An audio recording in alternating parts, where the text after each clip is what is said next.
Michigan Republicans also held a convention over the weekend. This was a convention to choose their nominees for state attorney general and secretary of state.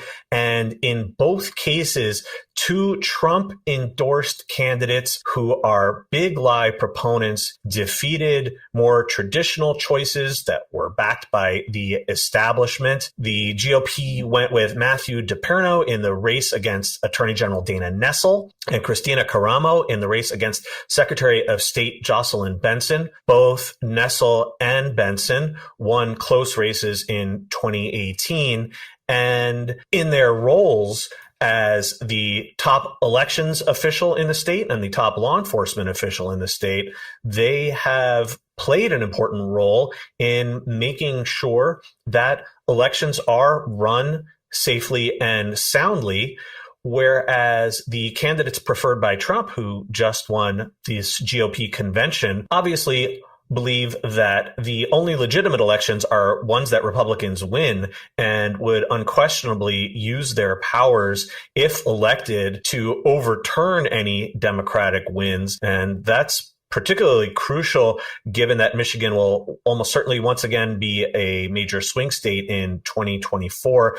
And this is a reflection of a broader pattern we're seeing in other states where really extremist candidates, big lie supporters, are running for Secretary of State. They want their hands on the election machinery. We're seeing it in Arizona. We're seeing it in Georgia as well. DePerno, who is the candidate for Attorney General, he shot onto the scene in 2020 after the elections when he claimed that there was election fraud in Antrim County. That's in northern Michigan, a small conservative community, because the vote totals initially showed Joe Biden leading. It turns out it was just a clerical error. It was quickly fixed. Trump did, in fact, win by a big margin in the county. But of course, none of that ever matters in the MAGA world. So DePerno has continued to press his claims that election fraud, which again didn't exist, wound up causing Trump to lose the state of Michigan to Joe Biden.